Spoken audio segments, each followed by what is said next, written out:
ओम शांति। आज बाबा की 10 तारीख की मुरली 10/7/2021।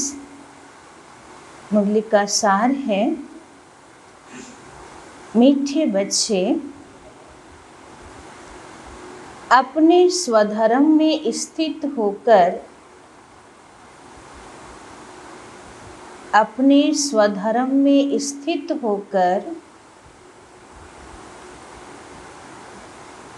आपस में प्यार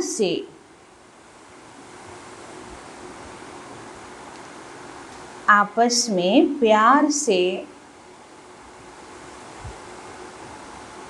एक दो को ओम शांति कहो।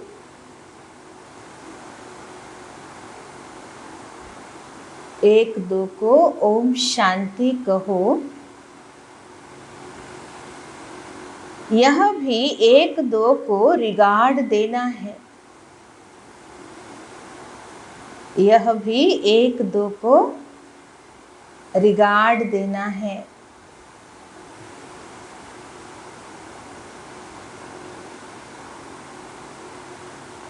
आज के बाबा स्पेशल अटेंशन নিজের স্বধর্মে স্থিত হয়ে একদম খুব রুহানি স্নেহ সহিত এক দুজনকে ওম শান্তি করতে হবে। এটাই হচ্ছে আসল রিগার্ড দেওয়া, সম্মান করা। प्रश्न है, भक्ति में भी भगवान को भोग लगाते हैं। भक्ति में भी भगवान को भोग लगाते हैं।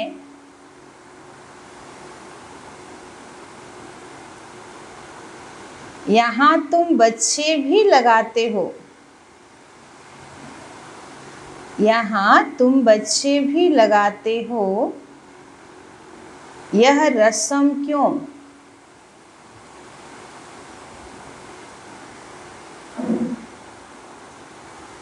बाबा जिज्ञेस करছেন যে ভক্তি মার্গেও ভোগ লাগানো হয়, আর আমরা তো এখানে লাগাচ্ছি।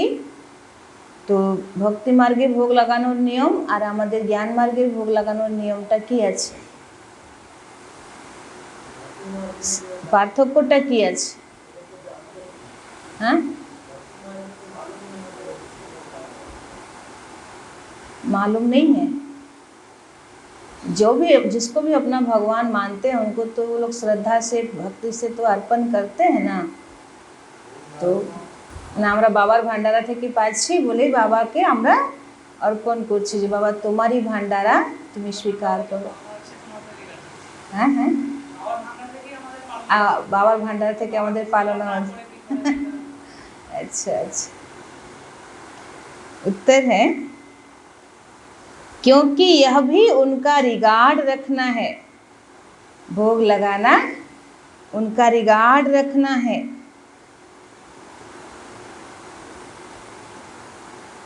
भल तुम जानते हो शिव बाबा निराकार है। भल तुम जानते हो शिव बाबा निराकार है, अभोक्ता है। बाबार तो मुख नहीं, बाबा तो आमादेर मतन चिबाते पारबे ना, खेते पारबे ना। खाते नहीं हैं, लेकिन वासना तो पहुँचती है ना। वो तो श्रद्धा पूर्वक আমরা কত শুদ্ধভাবে পবিত্রভাবে আমরা বাবাকে ভোগ লাগাচ্ছি। তো সেখানে যে আমাদের দিলের যে ভালোবাসা, দিলের যে স্নেহ বাবার প্রতি, সেই স্নেহটা বাবা স্বীকার করে নিচ্ছে যে আমরা কোন ভাবনায়, কোন উচ্চতায়, কোন শ্রেষ্ঠতায় আমরা বাবাকে ভোগ মানে বাবার জন্য ভোগ বানালাম আর বাবাকে ভোগ আমরা দিচ্ছি। তো আমাদের মনের যা পরিশ্রম আছে सब কিছু বাবা তখন স্বীকার করে। तो खाते नहीं है लेकिन वासना तो पहुँचती है ना। सर्व का सद्गति दाता पतित पावन बाप है। सर्व का सद्गति दाता पतित पावन बाप है।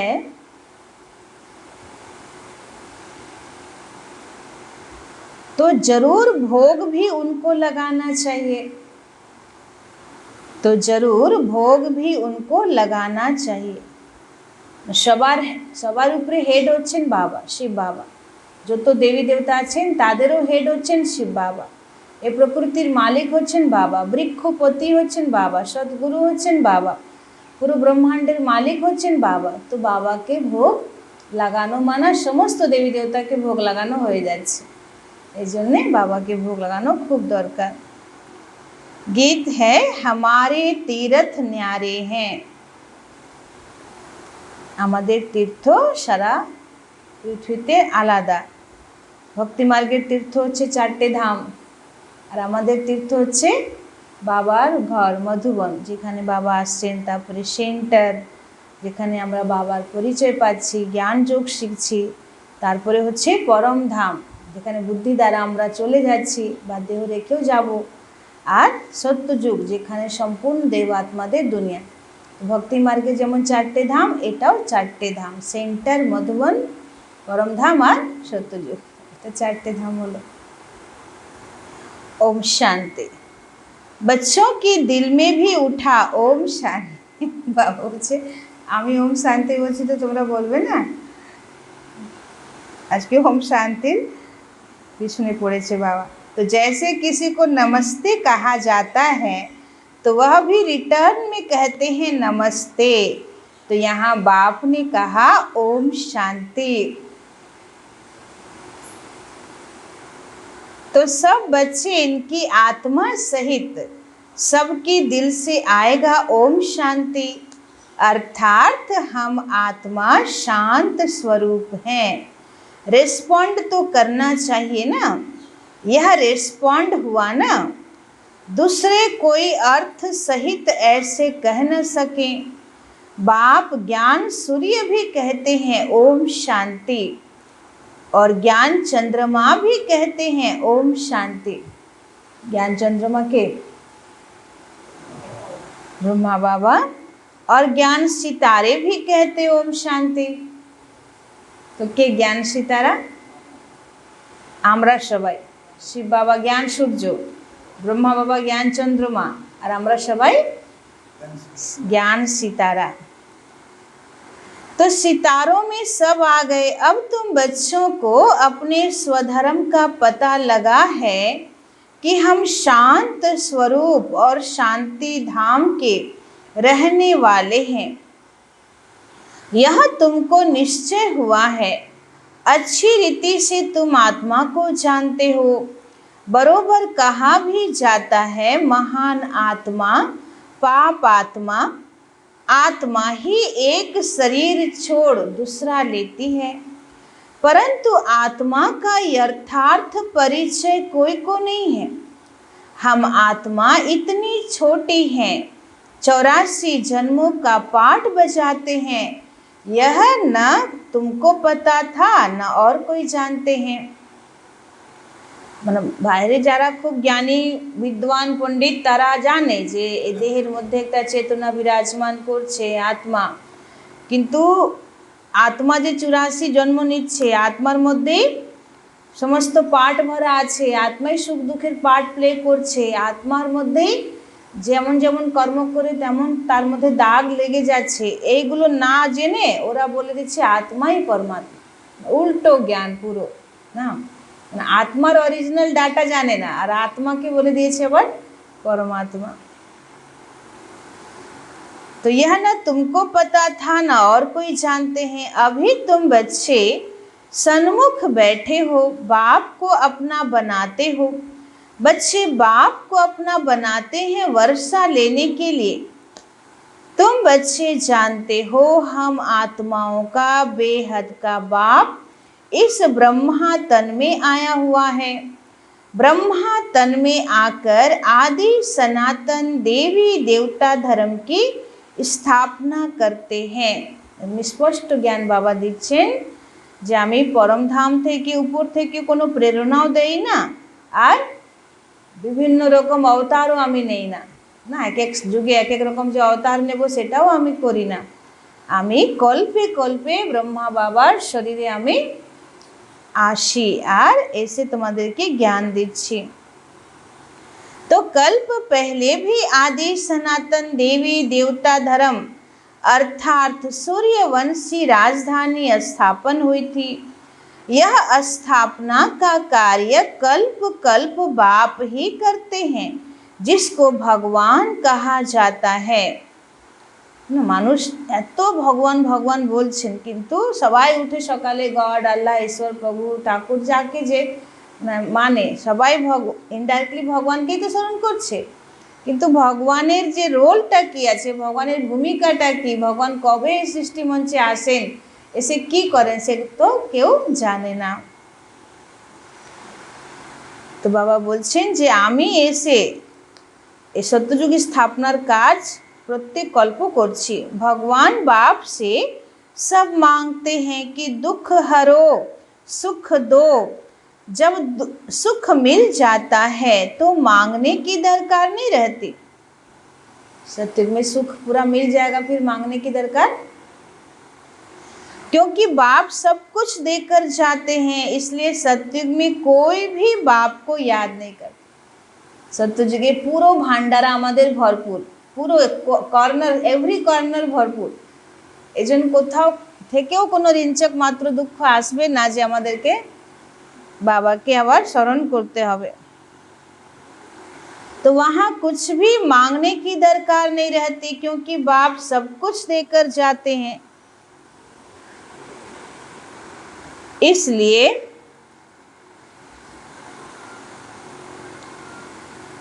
तो बाप समझाते कि बच्चों को हम सुख धाम का मालिक बनाते।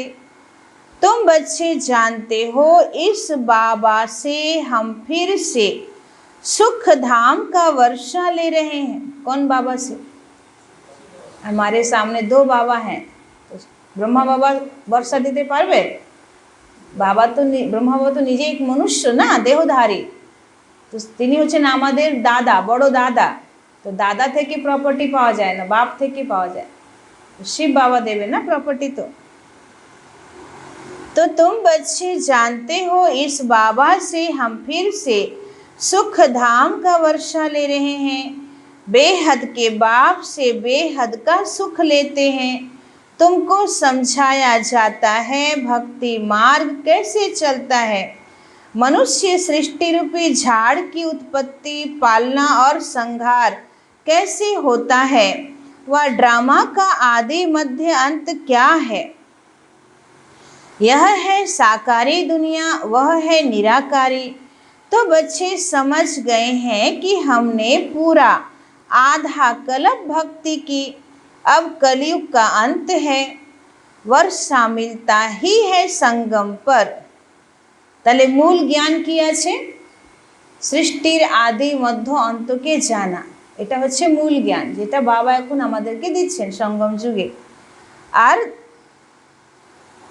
তারপরে ড্রামার যে এই সৃষ্টিরূপী বৃক্ষের যে উৎপত্তি, পালনা আর সংহার, এক হচ্ছে আদি মধ্য অন্ত, সত্যযুগ, দাপরে মধ্য আর সঙ্গম যুগে শেষ। আরেক হচ্ছে উৎপত্তি কি করে, পালনা কি করে আর সংহার। তো সৃষ্টির সৃজন হচ্ছে সঙ্গম যুগে, পালনা হবে সত্যযুগে আর সংহার আবার কলিযুগে। তো এই তিনটে পরমাত্মার মহান কর্তব্য, এই জন্য ভগবানকে গড বলা হয়। G for generator, O for operator और डी फॉर डिस्ट्रक्टर। तो यह है साकारी दुनिया, वह है निराकारी। तो बच्चे समझ गए हैं कि हमने पूरा आधा कल्प भक्ति की है, अब कलयुग का अंत है, वर्षा मिलता ही है संगम पर। तो यह बच्चों को अच्छी रीति समझना चाहिए। अभी हम संगम पर हैं, यह तुम बच्चे ही समझते हो, दूसरे कोई समझेंगे नहीं जब तक परिचय नहीं देंगे। जरूर संगम युग आता है, जबकि पुरानी दुनिया बदल नहीं होती है। यह सारी पुरानी दुनिया है, इनको आयरन एज कहा जाता है, यह भी तुम जानते हो। पहले पहले सारी दुनिया पर एक ही धर्म होता है। সত্যযুগে সারা দুনিয়াতে একই ধর্ম ছিল, সেটা आदि सनातन देवी देवता धर्म। नई दुनिया में भारत खंड ही सिर्फ होता है, थोड़े मनुष्य होते हैं।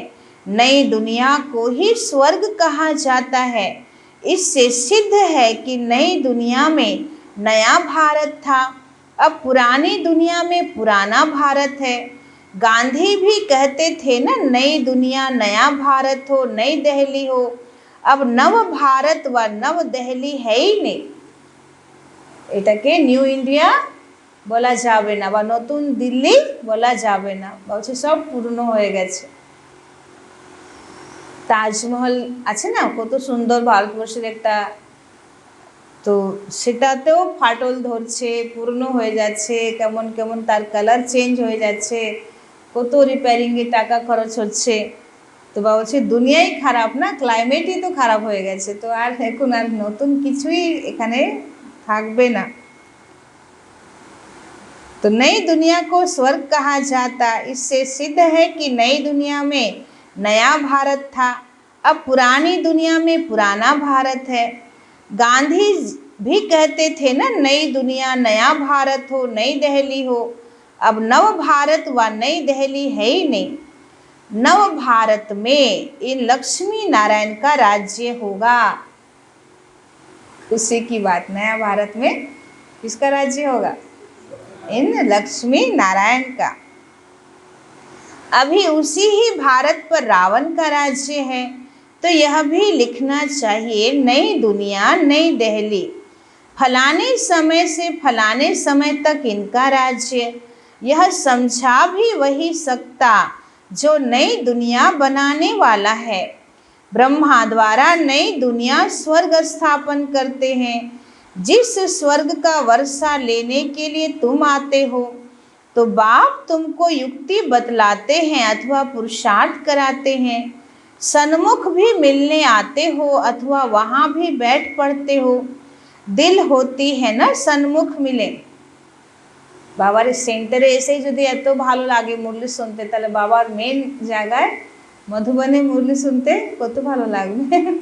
আর এখন তো মানে বাবা নেই, যখন বাবা ছিলেন, বাবা যখন নিজেই মুরলি শোনাচ্ছেন, তখন এই জন্যে হিস্ট্রি হল, যেখানে বাবা 300 350 ভাই বোনদেরকে বাবা মুরলি শোনাতেন না, এখনও আছে মাউন্ট আবুতে পাণ্ডব ভবনে আমাদের হিস্ট্রি হল। তো সেখানে যে পুরনো দাদিরা মুরলি শুনেছেন বাবার মুখ থেকে, ডাইরেক্ট ব্রহ্মা বাবা মুরলি শোনাতেন, তখন সবার অনুভব এটাই ছিল যে আমরা যে ওই 1.5-2 ঘন্টা আমরা যে কি রস পেতাম, কি অনুভূতি পেতাম, সেটা আমরা ভাষায় বোঝাতে পারবো না। একদম মনেই হতো যে যেমন কৃষ্ণ গোপীদের যখন বাঁশি বাজাতো না, তো গোপীদের সুধবুধ হারিয়ে যেত না, তো সেরকম আমাদের দেহের সুধবুধ हारिए जेत।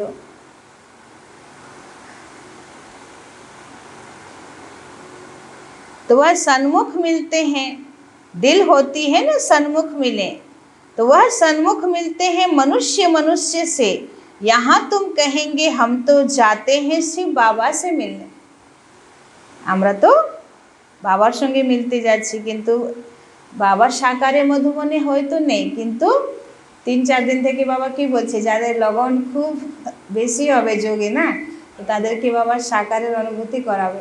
যেরকম মধুবনে যারা যায় না, যে ভাই বোন, তো খুব তো ভাবনা নিয়ে যায় না, বাবার ঘরে যাচ্ছি বাবার ঘরে যাচ্ছি, তো সেখানেও তারা মানে প্রত্যেক মুহূর্তে অনুভব করে যে বাবা আমাকে দেখছে, বাবা আমাকে এটা অনুভব করালো, বাবা টাচ করালো।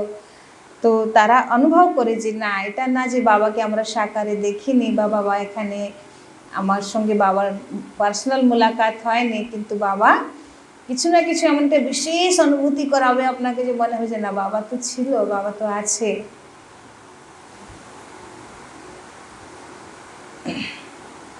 तो भगवान का नाम भी है निराकार, शिव को ही भगवान कहा जाता है और किसी को भगवान नहीं कहेंगे। এই লাইনটা যদি কৃষ্ণপন্থী লোকেরা শোনেন, বাবা একদম জোর গলায় বলছে যে না, নিরাকার শিবকেই ভগবান कहा जाता है। ওরা বলে কি যে कृष्ण सब किछु, तो भगवान निराकार ही गाया जाता है, उनकी पूजा होती है। आत्माओं की भी पूजा होती है। रुद्र यज्ञ रचते हैं ना, वह मिट्टी के शालिग्राम बनाते हैं। पत्थर का बनाओ, वह मिट्टी के तोड़ने पर फिर बनाने सहज है। दुनिया तो इन बातों को नहीं जानती। যখন ওই শিব পুজো হয় না, যজ্ঞ হয়, তো শিবের বড় লিঙ্গ বানানো হয়, তার সাথে আবার ছোট ছোট নারায়ণ শিলা অনেক বানানো হয় কোনো যজ্ঞে, ছোট ছোট। এবার ওরা প্রত্যেক দিন বানায়, প্রত্যেক দিন ভেঙে দেয়, আবার নতুন করে বানানো হয়। তো শিবলিঙ্গ কি ভাঙে না, কিন্তু নারায়ণ শিলা ছোট ছোট যে হয় না, সেটাকে ভাঙে। এর অর্থ হচ্ছে যে আমরা কি করছি, আমরা বারবার জন্ম মৃত্যুর চক্করে আসছি না, এই জন্য আমাদেরকে ভেঙে দিচ্ছে। আর বাবা তো অনাদি অবিনাশী চক্র থেকে মুक्त, এই জন্য। तो रुद्र यज्ञ में कितनी आत्माओं की पूजा कर सकते हैं। बच्चे तो ढेर हैं, भगत सब भगवान के बच्चे हैं, बाप को याद करते हैं। बाबा ने समझाया है, शिव बाबा आते ही भारत में हैं। तुम थोड़े बच्चे जो उनके मददगार खुदाई खिदमतगार बनते हो, उनकी ही पूजा भक्त लोग शालिग्राम बनाकर करते हैं। संगम जुगे যারা বাবার সঙ্গে এই বিশ্বকে পরিবর্তন করার জন্য তন মন ধন দিয়ে পুরো বাবার একদম আসল মদতগার বাচ্চা হচ্ছেন, সহযোগী বাচ্চা, তাদেরই ভক্তি মার্গে নারায়ণ শিলা রূপে শিব বাবার সঙ্গে পুজো হচ্ছে। এটা বাবা ভেদ খুলছেন। तो जो खुदाई खिदमतगार बनते हैं, उनकी ही पूजा भक्त लोग शालिग्राम बनाकर करते हैं। यज्ञ जो रचते हैं, उनमें छोटा यज्ञ भी होता है, बड़ा भी होता है। बड़े साहूकार लोग बड़ा यज्ञ रचते हैं, लाख लाख बनाते हैं। छोटा यज्ञ होगा तो 5-10 हजार बनाएंगे। जो बड़ो यज्ञ होले लक्ष लक्ष नारायण शिला बनाए, छोट छोट के बनाबे तो, और छोटो होले 5-10 हजार बाबू। जैसा जैसा सेठ वैसा वैसा यज्ञ, और वैसे फिर शालिग्राम बनाते हैं। जो बड़ो धनी लोग यज्ञ करबे तो बेसी शालिग्राम होबे। एक शिव बाकी शालिग्राम बनाते हैं, फिर उतने ही ब्राह्मण भी चाहिए। एत नारायण शिला के आबार पुजो करा, सबाइके जल देवा प्रसाद देवा, तार जन्य आबार एत ब्राह्मणों तो चाहिए ना। बहुतों ने यज्ञ देखा होगा। आज बाबा यज्ञ की बात करें, यज्ञ देखा है? बड़ो यज्ञ देखेছেন কোনদিন? হ্যাঁ, আমি পুরো দেখিনি, কোনোটাতে দেখেছি লাস্ট আহুতি হবন হয় না, লাস্ট যে যজ্ঞের যে লাস্ট অগ্নিতে যে সব কিছু যে আহুতি পড়ে সেটাও দেখেছি। আর প্রথম যে যজ্ঞে প্রথম যে ব্রাহ্মণরা মন্ত্র জাপ করে খুব সুন্দর শ্লোক বলে, আর ওই সময় যে বড় বড় টিন ঘিয়ের একদম স্বাহা স্বাহা, আর যজ্ঞের অগ্নিটা একদম শিখাটা অনেক উঁচু পর্যন্ত যায়, তখন মনে হয় যে বাবা মানুষ এইটুকু 100 গ্রাম 200 গ্রাম ঘি পায় না, এখানে টিন টিন ঘি একদম যজ্ঞের আগুনে পড়ছে।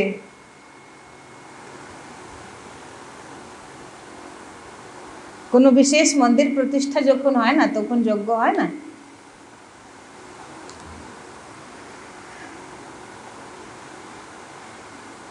तो अभी तुम पूज्य बनते हो। आत्मा कहती है, बाबा आप तो सदैव पूज्य हैं, हमको भी पूज्य बना रहे हो।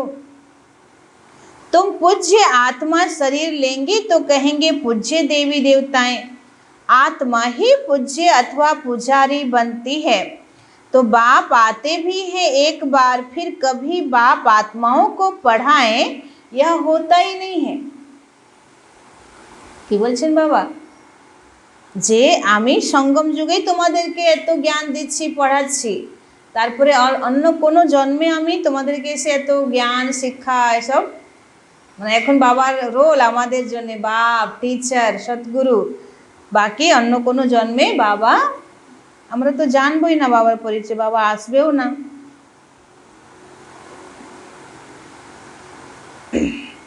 तो बाप आते भी एक ही बार हैं, फिर कभी बाप आत्माओं को पढ़ाएं, यह होता ही नहीं है। आत्मा ही सुनती है। जैसे आत्मा शरीर द्वारा सुनती है, वैसे परमपिता परमात्मा सुप्रीम आत्मा भी शरीर का आधार ले इन द्वारा सुनते हैं। बाबा बोलছেন যেমন তোমার আত্মা তোমার কান দ্বারা শুনছে, ব্রহ্মার আত্মা ব্রহ্মার কান দ্বারা শুনছে, আবার আমিও ব্রহ্মার কান দ্বারা তোমাদের কথা শুনছি। কি কি মিরাকেল না, জাদু একটা। কালকে একটা মাতা বলল, দিদি আপনি কি বাবা কি চমৎকার করলে, কি হলো? আমি যা যা ভাবছিলাম যে দিদি কি বলবো, এটা একটু ভোগ বানিয়ে আমাকে খাওয়াতে, তো আপনি তো তাই বানালেন। তো কি করে, আমি তো আপনাকে কোনো রকম ফোন করিনি, কোনো মেসেজ পাঠাইনি, তাহলে কি করে এটা হলো? এটাই কি করে হলো, যেটা আমার সংকল্প সেটাই কি করে আপনি করলেন? তো নিশ্চয়ই বাবা করেছে। তাহলে বাবা আমার এত কথা শোনে, বাবা এত কথা শোনে আমার মনের। তো এবার দুটো ব্যাপার আসছে না। এখন ব্রহ্মা শিব বাবা কি বলেন যে ব্রহ্মার কান দ্বারা আমি তোমার কথা শুনি। তাহলে শুধু কি কান দ্বারাই বাবা শোনে, আমাদের মনের কথা শোনে না?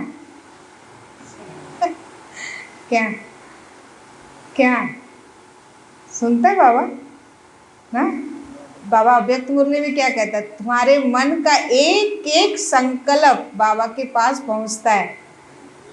जो आपने सोचा है, जो सोच रहे हो, सब कुछ बाबा के टीवी में एकदम स्पष्ट हो जाता है।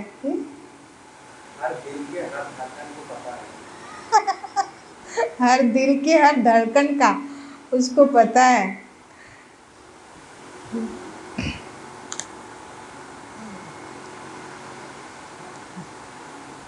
মানে মনের সংকল্প মন দ্বারা শুনছে, আমাদের মনের সংকল্প মন দ্বারা শুনছে, আর শব্দ যখন বলছি সেটা কান দ্বারা শুনছে, এটাও হতে পারে। तो जैसे आत्मा शरीर द्वारा सुनती है, वैसे परमपिता परमात्मा सुप्रीम आत्मा भी शरीर का आधार ले इन द्वारा सुनते हैं। इन द्वारा तुमको राजयोग सिखलाते हैं। उनको अपना शरीर तो है नहीं। ब्रह्मा विष्णु शंकर का भी अपना सूक्ष्म शरीर है। अच्छा, ब्रह्मा विष्णु शंकरेरो सूक्ष्म शरीर आछे ऊपरे।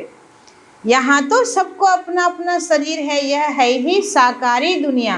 शिव बाबा है निराकार। वह ज्ञान का सागर, सुख का सागर, प्यार का सागर भी है। वह आकर सबको पतित से पावन बनाते हैं। इसमें प्रेरणा की कोई बात नहीं है।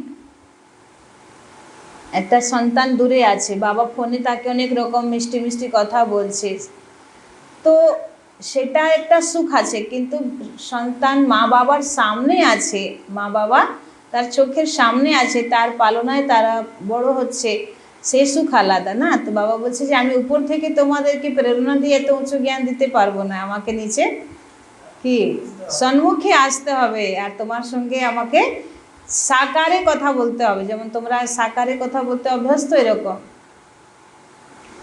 तो वह ज्ञान का सागर, सुख का सागर, प्यार का सागर है। वह आकर सबको पतित से पावन बनाते हैं। इसमें प्रेरणा की कोई बात नहीं। मुझे अगर प्रेरणा से पावन बनाना हो, फिर यहाँ आकर रथ लेने की दरकार क्या है? যদি বাবা বলছেন যে আমি যদি প্রেরণা দিয়ে তোমাদেরকে পাবন করে দেবো, এই ভারতবর্ষকে স্বর্গ বানিয়ে দেবো, এতগুলো দেবী দেবতা রচনা করে দেবো, তাহলে আমাকে আর ব্রহ্মা বাবার শরীরে আসার কোনো কি, তাহলে ব্রহ্মা দ্বারা সৃষ্টি স্থাপনা এই কোটেশনও থাকবে না। फिर शिव के मंदिर के आगे बैल क्यों दिखाते हो? কোথায়কার পয়েন্ট কোথায় নিয়ে যাচ্ছে না, যে শিবের মন্দিরের সামনে কি বলদ না কি বলে ওটাকে, ষাঁড় ষাঁড় থাকবেই। এবং আমি বম্বে গেছিলাম, তো ওখানে বাবুলনাথ বলে মন্দির আছে, আর সেখানে বাবার মন্দিরের সামনে বিশাল বড় মানে ষাঁড় আছে, মানে বেল আছে। তো ভালো ভালো মাতারা সব এসে ওই বেলের কানে, নন্দীর কানে বলছে, কি ওই ফুসফুস করছে কেন নন্দীর কানে। তারপরে আমি পূজারীকে জিজ্ঞেস করলাম যে সব মাতারা এসে কি বলছে নন্দীর কানে, তো বলছে যে নন্দী হচ্ছে শিব বাবার পার্সোনাল সেক্রেটারি, তো এই জন্যে সবাই জানে যে বাবাকে তো সব কথা ডাইরেক্ট বলা যায় না, তো নন্দীকে বলে দিলে বাবার কাছে পৌঁছে যাবে। এই জন্যে যত সমস্যার কথা, মনের কথা সব নন্দীর কানে বলে দেয়। এটা বিশ্বাস যে বাবার কানে চলে যাবে। তো দেখুন কত কম্বাইন্ড শিব বাবা ব্রহ্মা বাবা না, যে ভক্তি মার্গেও বাবাকে নন্দী রূপে সব কথা। আর এমনিও মাকে ছেলেরা বেশি বলে, সন্তানরা মাকে মনের কথা বেশি বলে, বাবাকে ডাইরেক্ট বলতে যায় না। তো এক হিসাবে তো ब्रह्मा बाबा আমাদের মা, তো আমরা इजीली বাবাকে বলতে পারি না, মাকে বলতে পারি। तो शिव के मंदिर में आगे बैल रखते हैं, तो मनुष्यों की बुद्धि बिल्कुल ही पत्थर बुद्धि होने के कारण कुछ भी समझते नहीं है। बैल शिव के आगे क्यों रखा है? गौशाला नाम सुना है तो बैल रख दिया। अब बैल पर किसने सवारी की? कृष्ण की आत्मा तो सतयुग में होती है। क्विज करो যে বলদের উপরে কে আছে? কৃষ্ণের আত্মা तो सत्ययुगे আছে। तो बलद के ऊपर कौन है? शिव है ना। तो এবার এটাও না যে সব সময় বেলের উপরে শিব বসে আছে, তো শাস্ত্রে দেখানো হয়নি। দেখিয়েছে বাহন, কিন্তু বসেছে ওইটা পাথরের উপরে বসে জ্ঞান শোনা, তো এটা দেখানো হয়েছে। কিন্তু এখানে তো বাবা ব্রহ্মা বাবার ভ্রিকুটির উপরে কনস্ট্যান্ট বসে আছে না, এই জন্য बैल की सवारी दिखाई। किसकी सवारी दिखाई? बैल की सवारी। तो बैल पर किसने सवारी की? कृष्ण की आत्मा तो सतयुग में होती है, उनको क्या पड़ी जो जानवर में जाकर बैठे। কৃষ্ণের কাছে তো বলদ দেখানোই হয়নি, ওর সামনে তো গরু দেখানো হয়েছে না। और গরুর উপরে বসেও নেই কৃষ্ণ, গরু चराচ্ছে, এটা দেখানো হয়েছে। तो सतयुग में गायों का बहुत मान है, सुंदर सुंदर गाय होंगी, सुंदर सुंदर। देखो कहाँ सतयुग में गाय को हम लोग माता कहेंगे, इतना सजाएंगे, इतना गाय का सम्मान होगा। तभी कलयुग में गाय की हालत देखो क्या है, उसको भैन में बांध बांध के उसको पाचार किया जा रहा है। तो कुछ भी समझते नहीं। द्रौपदी भी एक थोड़ी थी, ढेर है जो पुकारती है। उन्होंने तो एक नाटक बना दिया है कि श्री कृष्ण साड़ियाँ देते जाते हैं, अर्थ कुछ नहीं। बाबा आज के हासছে যে দ্রৌপদী ডাকলো হে কৃষ্ণ কৃষ্ণ কৃষ্ণ বলছে, আর কৃষ্ণের হাত থেকে শাড়ি বেরিয়েই যাচ্ছে, আর দ্রৌপদীর গায়ে লেগেই যাচ্ছে না, ঘুরে যাচ্ছে। তো কৃষ্ণের হাতে তো কোনো টেক্সটাইল কোম্পানি না যে একদম সেই কালারের শাড়ি কী হবে বেরোবে। তো বাস্তবে বাবা কি বলছেন যে এখন তোমরা সব দ্রৌপদী, তো তোমরা পবিত্র থাকতে চাও, তো পুরুষরা থাকতে দিচ্ছে না, এই জন্য তোমরা বাবাকে ডাকছো, বাবা এসে বাঁচাও। তো বাবা এখন তোমাদেরকে 21টা শাড়ি, মানে 21 জন্মের জন্যে পবিত্র থাকার বরদান দিয়ে দিচ্ছেন। 21 জন্মের পবিত্রতার বরদান রূপে পাচ্ছি, এটা তো সাধারণ ব্যাপার নয়। এটাকেই শাস্ত্রে ওই ভাবে দেখিয়েছে। अभी तुम जानते हो कि 21 जन्म तुम पवित्र बनोगे। कहाँ की बात देखो कहाँ ले गए। ওখানে 21টাই শাড়ি দেখিয়েছে, আর এখানে 21 जन्म। तो भक्ति मार्ग की कहानियाँ अथाह हैं। कहते हैं ना यह कथाएं आदि सब अनादि हैं, पुनर्जन्म लेते सुनते आए हैं। अनादि भी कब से शुरू हुई कुछ पता नहीं, यह भी पता नहीं कि रावण राज्य कब से शुरू होता है। যদি কাউকে জিজ্ঞেস করা হয় যে মহাভারত কবে থেকে শুনছো, তো কি বলবে? অনাদিকাল থেকে। আরে অনাদি একটা তো রচনা হয়েছে মহাভারত কথার, তো অনাদি কি করে হলো? तो यह भी पता नहीं कि रावण राज्य कब से शुरू होता है, उनका कोई वर्णन नहीं। तुम कितनी सेवा करते हो, वह सूर्य चांद सितारे आदि तो हैं ही, सतयुग में भी हैं तो अभी भी हैं, उनका बदल सदल नहीं होता। तुम अभी निमित्त बने हो भारत को ही फिर से अंधियारे से निकाल रोशनी में लाने। भक्ति मार्ग को अंधियारा कहा जाता है, तुम्हारी महिमा है, तुम धरती के सितारे हो। सितारे हैं तो चांद सूर्य भी होने चाहिए। बाबा बोलছেন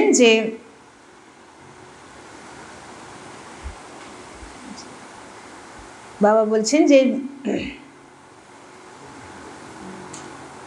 ভক্তি মার্গে কি দেখানো হয়েছে? হ্যাঁ হ্যাঁ হ্যাঁ, তো তোমরা যেমন আমরা যারা বলিউড স্টার তাদেরকে আমরা কি বলি? ফিল্ম সিতারা বলি না, ফিল্ম সিতারা, ওরা এখন ফিল্ম স্টার। তো বাবা বলছে যে সারা পৃথিবীর মধ্যে সব থেকে শ্রেষ্ঠ স্টার তোমরা, এখন সব থেকে ঝলমল, যাদের পবিত্রতা দিব্যতা উজ্জ্বল যে লাइट से स्टार तुमरा। तो यह है तुम्हारा रूहानी तीर्थ। तुम ऐसी यात्रा पर जाते हो जहाँ से फिर इस मृत्यु लोक में नहीं आएंगे। अभी यह मृत्यु लोक है, फिर यहाँ ही अमर लोक होगा। द्वापर से मृत्यु लोक शुरू होता है। बाबा स्पष्ट करছেন যে মৃত্যু লোক আলাদা বা অমরলোক আলাদা, এটা নয়। যেটা মৃত্যুলোক সেটাই অমরলোক। তো সত্যযুগ ত্রেতা অমরলোক, আর দাপর কলি সত্যযুগে মৃত্যুর ভয় থাকবে না, মৃত্যুর টেনশন নেই, তো ওটা অমরলোক। আর তারপর দাপর থেকে ওটা मृत्युलोक। तो अब तुम सच्ची सच्ची अमर कथा सुन रहे हो। अमर लोक में जाने के लिए तुम समझते हो हम आत्माओं की यात्रा न्यारी है। तुम यहाँ बैठे यात्रा पर जाने का पुरुषार्थ करते हो। याद से ही तुम्हारे विकर्म विनाश होंगे। वह यात्रा पर जाते हैं, विकर्म विनाश कहाँ होते हैं? शराब की तो मनुष्यों में इतनी आदत है जो छिपा कर जरूर ले जाते हैं। এবার বাবা তীর্থযাত্রার ব্যাপারটা ধরেছেন যে তীর্থযাত্রা করতে যায় মানুষ, পুণ্য অর্জন করতে যায়, কিন্তু এত পাপী হয়ে গেছে যে সেখানেও মদের বোতলটাকে সঙ্গে, যদি দেখে না যে স্ত্রী যেন না দেখতে পারে, তাহলে বলবে যে তুমি এখানে তীর্থ করতে আসছো, তো মদ খাবে, তো লুকিয়ে লুকিয়ে কি কোথাও ব্যাগে রাখে। আর এখন তো ব্যাগে নিয়ে যাওয়ারও দরকার নেই, সমস্ত তীর্থযাত্রাতে আগে ওইগুলো পাওয়া যাবে। तो यात्रा पर जाते हैं, विकर्म विनाश कहाँ होते हैं? शराब की तो मनुष्य में इतनी आदत है जो छिपा कर जरूर ले जाते हैं। आजकल तो बहुत गंदे भी होते हैं यात्रा में, है सब पता। तीर्थ यात्राते आरो নোংরা কাজ হচ্ছে বাবা বলছে। तो जैसे ब्राह्मण पतित वैसे तीर्थ यात्री भी पतित। আমাদের প্র্যাকটিক্যাল যে প্রমাণ, তারাপীঠে কি হয়? হ্যাঁ, যত ऐश করার জায়গা হচ্ছে তারাপীঠ। पंडे लोग यात्रा कराते हैं, पावन थोड़े ही हैं। तुम तो पवित्र रहते हो, सच्चे ब्राह्मण तुम हो, तुम्हारी आत्मा पवित्र रहती है। याद की यात्रा से ही तुम पवित्र बनते हो। सतो प्रधान बनना है, बाबा बार बार लिखते हैं मीठे बच्चों।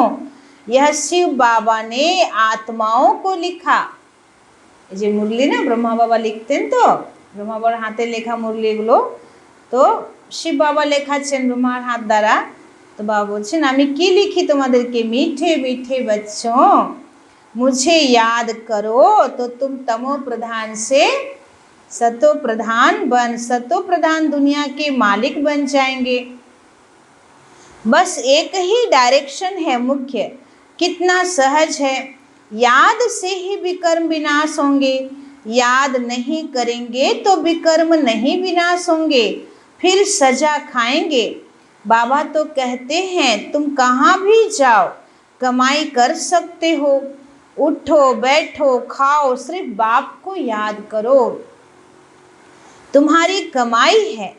बाबा বলছে যে রাস্তায় হাঁটছো, খেতে বসছো, আগে বাবাকে যোগ করো, বাবাকে আহ্বান করো, বাবা এসো, এই খাওয়াকে শুদ্ধ করো, তোমার দৃষ্টি দ্বারা পাবন করো, ঠিক না? আর যদি থালার মধ্যে সব পবিত্র ভোজন যদি থাকে, তাহলে মনে অনুভব করুন যে প্রথম গ্রাসটা আমি বাবাকেই খাওয়াচ্ছি।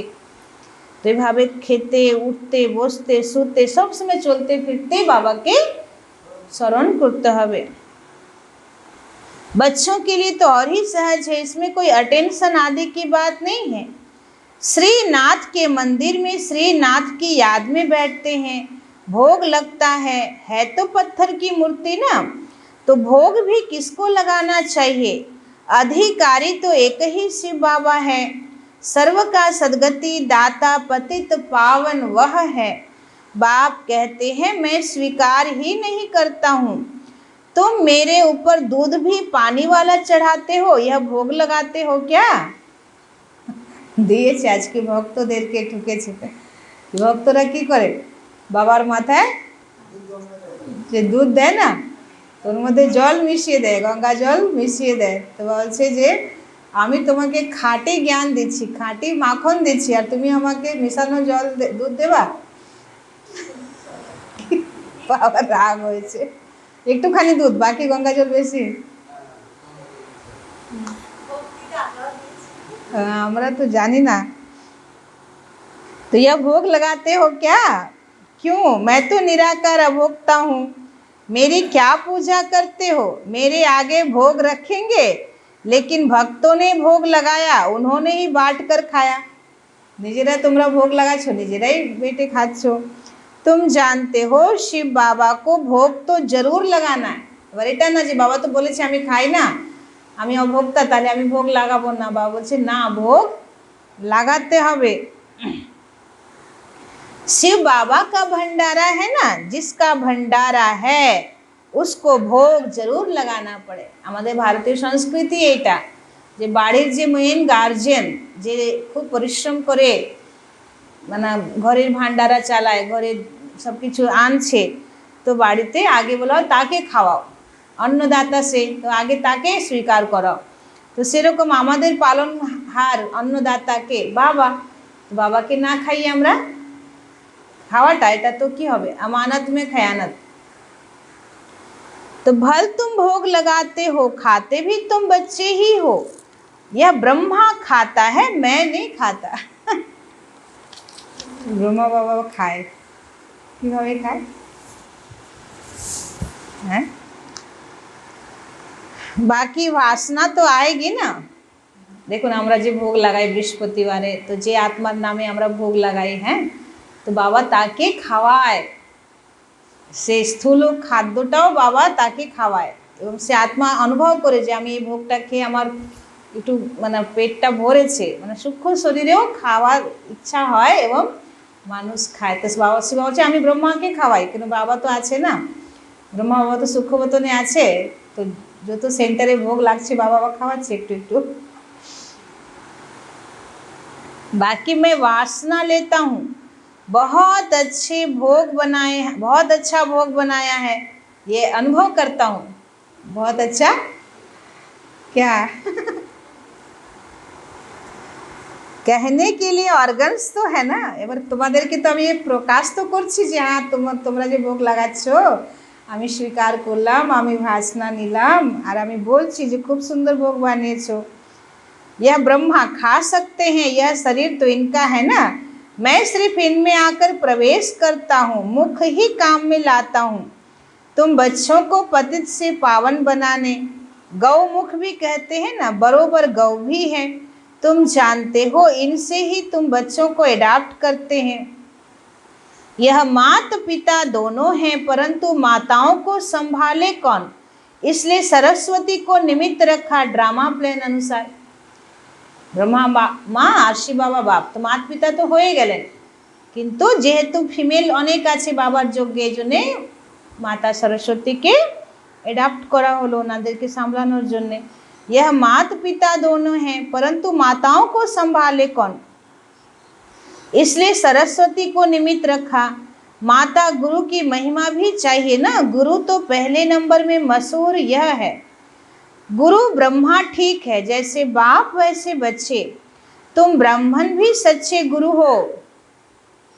आज बाबा ने बड़ा टाइटल दे दिया, तुमराও सच्चा गुरु। की करे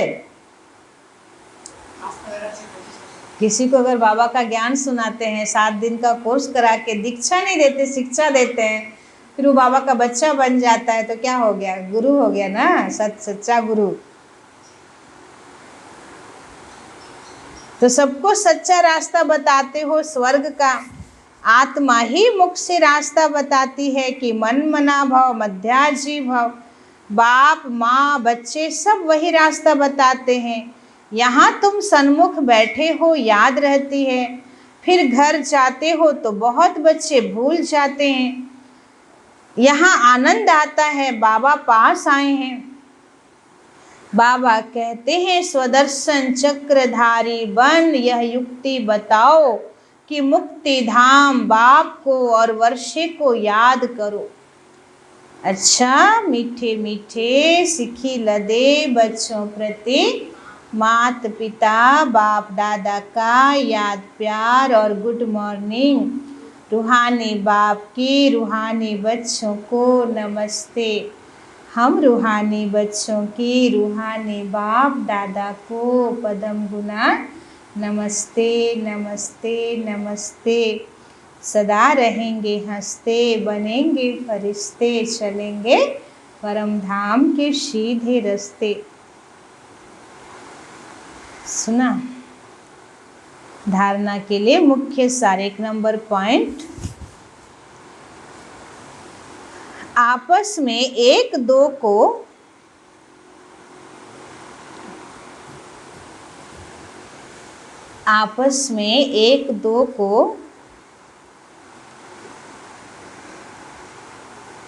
व बाप को यथार्थ रिगार्ड देना है। यथार्थ रिगार्ड देना है।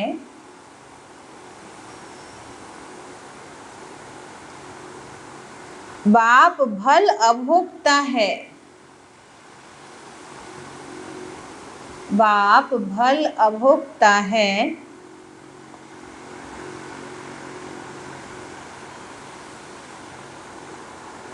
लेकिन जिसके भंडारे से पालना होती है, जार भांडारा थेके आमादेर पेट चलछे, जिसके भंडारे से पालना होती है उसको पहले स्वीकार जरूर कराना है। 2 नंबर, पूजनीय बनने के लिए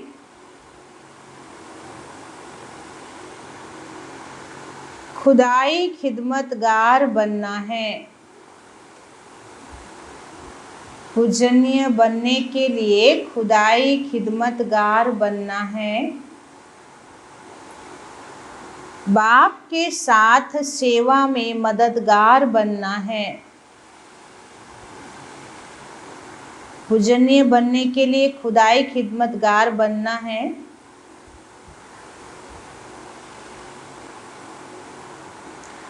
बाप के साथ सेवा में मददगार बनना है।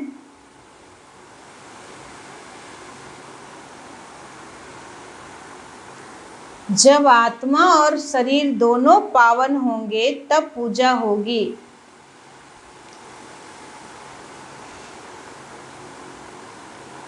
जब आत्मा और शरीर दोनों पावन होंगे तब पूजा होगी।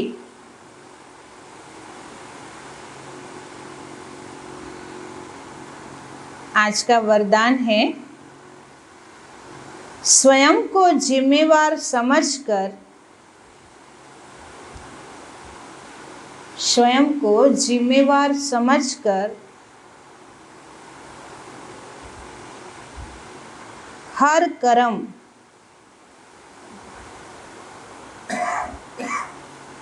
यथार्थ विधि से करने वाले, यथार्थ विधि से करने वाले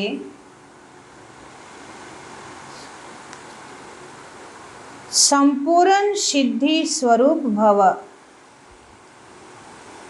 संपूर्ण सिद्धि स्वरूप भव।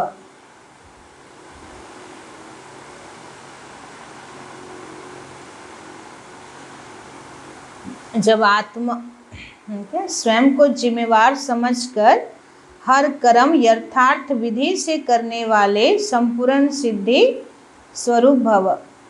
इस समय आप संगम युगी श्रेष्ठ आत्माओं का, इस समय आप संगम युगी श्रेष्ठ आत्माओं का हर श्रेष्ठ कर्म, हर श्रेष्ठ कर्म सारे कल्प के लिए,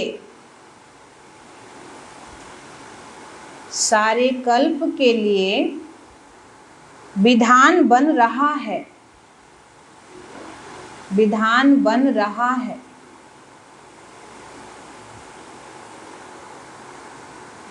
इस समय आप संगम युगी श्रेष्ठ आत्माओं का हर श्रेष्ठ कर्म सारे कल्प के लिए विधान बन रहा है, तो स्वयं को विधान के रचयिता समझकर, तो स्वयं को विधान के रचयिता समझकर हर कर्म करो, तो स्वयं को विधान के रचयिता समझकर हर कर्म करो।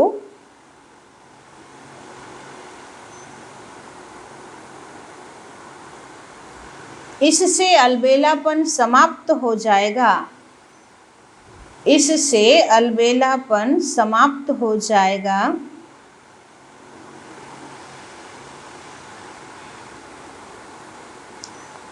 संगम युग पर हम विधान के रचयिता, संगम युग पर हम विधान के रचयिता जिम्मेवार आत्मा हैं।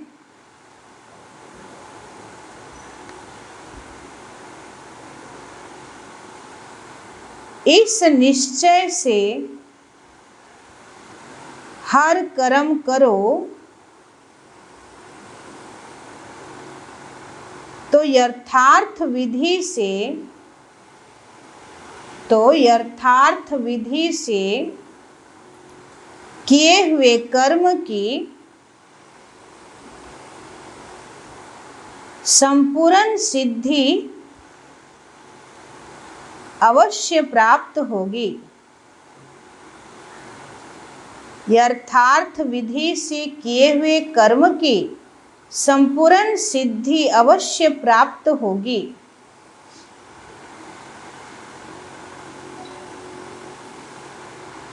स्लोगन है, सर्वशक्तिमान बाप साथ हो, सर्वशक्तिमान बाप साथ हो तो माया पेपर टाइगर बन जाएगी। सर्वशक्तिमान बाप साथ हो तो माया पेपर टाइगर बन जाएगी।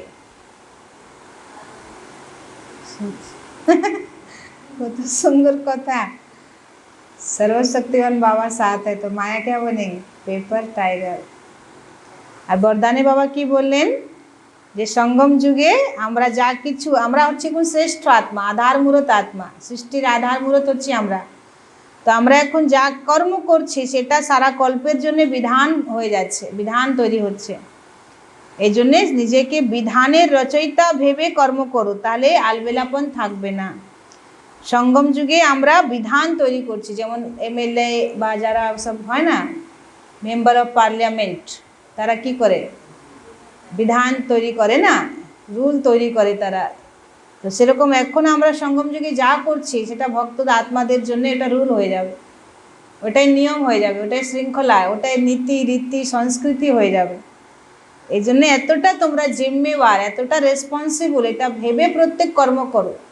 আর যা তুমি শ্রীমত অনুসার শ্রেষ্ঠ কর্ম বিধিপূর্বক করছো, তো তার সিদ্ধি হাজার গুণা তোমার সামনে আসবে, এটা গ্যারেন্টি। এটা বাবা বলছে। বিধিপূর্বক আমরা মুরলি শুনছি তো তার রেজাল্ট আসবে, আমরা বিধিপূর্বক বাবাকে ভোগ লাগাচ্ছি সেটা রেজাল্ট আসবে, বিধিপূর্বক বাবার সেবা করছি তার রেজাল্ট আসবে। এরকম পদম পদম গুণা শ্রেষ্ঠ প্রাপ্তি চলে আসবে। আর সঙ্গম যুগে যা কিছু শ্রেষ্ঠ কর্ম করছি এটাই কল্প কল্পান্তর, মানে জন্ম জন্মান্তরের জন্য বিধান তৈরি হচ্ছে এটা। ওম শান্তি।